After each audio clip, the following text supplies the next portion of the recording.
Friends, இப்போ potato fry எப்படி செய்கிறதுன்னு பார்க்கலாம். ஸோ பொட்டேட்டோ ஃப்ரை செய்கிறதுக்கு 4 பொட்டேட்டோவை வந்து ஸ்கின்னை வந்து பீல் பண்ணிவிட்டு நான் வச்சுருக்கேன், வாஷ் பண்ணி வச்சுருக்கேன். இப்போ ஒரு ஆனியன் இருக்குது. ஸோ இதை சின்ன சின்னதாக கட் பண்ணி எடுத்துக்கலாம். இதை நீல வாக்கில் கட் பண்ணி எடுத்துக்கலாம். அந்த பொட்டேட்டோவை நம்ம பொடி பொடியாக சின்ன சின்னதாக கட் பண்ணி வச்சுருக்கேன். அடுத்து கார்லிக் 2 பீஸ் தான், 2 பல்லை வந்து இப்படி சின்னதாக நறுக்கி வச்சுருக்கேன். கருவேப்பிலை, ஆனியனை இப்படி நீல வாக்கில் கட் பண்ணி வச்சுருக்கேன். இப்போ தாளிக்கலாம். வச்சுட்டு வடைச்சட்டி வச்சுக்கலாம். தண்ணி வந்து இதாகட்டும், ட்ரை ஆகட்டும்.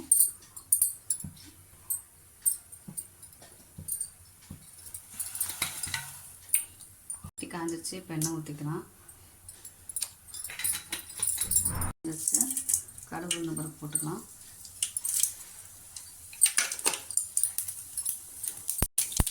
அந்த வெள்ளைப்பூடை ஃபஸ்ட்டு போட்டுக்கலாம்.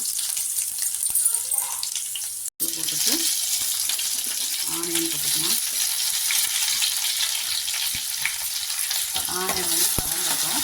இந்த கண்ணாடி பதம் வந்தாலையும் நம்ம பொட்டேட்டோவை ஆட் பண்ணிக்கலாம். கண்ணாடி பதம் வந்துருச்சு ஆனியனில். இப்போ நம்ம பொட்டேட்டோவை ஆட் பண்ணிக்கலாம். பொட்டேட்டோ ஆட் பண்ணிவிட்டு இப்போது இதில் உப்பு மட்டும் போட்டு ஒரு ஹாஃப் பாயில் வரைக்கும் வேக விடணும். பொட்டேட்டோவுக்கு தேவையான உப்பு ஆட் பண்ணிவிட்டு மிக்ஸ் பண்ணிவிட்டு மூடி போட்டு ஒரு 10 மினிட்ஸ் இந்த ஃபஸ்ட்டு பொட்டேட்டோ ஹாஃப் பாயில் வேகட்டும். அதுக்கப்புறம் நம்ம மசாலாலாம் கலந்துக்கலாம். வச்சுருவோம். எடுத்தோம்னா ஹாஃப் பாயில் ஆகிடுச்சு. ஸோ இந்த சமயத்தில் கொஞ்சோண்டு மஞ்சப்பொடி, நான் என்ன பண்ண போகிறேன்னா காரத்துக்கு காஷ்மீரி சில்லி பவுடர் தான் போடுறேன். ஏன்னா குழந்தைங்களுக்கு இதுக்கு லஞ்ச் பாக்ஸ் ரெசிபினால குழந்தைங்களுக்கு வந்து காரம் கம்மியாக சேர்த்துருக்கேன்.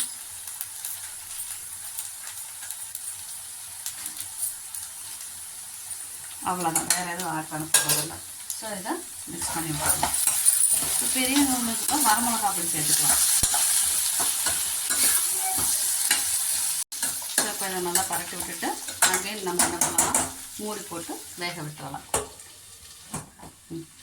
இது நல்லா வெந்துச்சு. So potato fry ready. இப்போ இதை நம்ம சர்வ் பண்ணலாம்.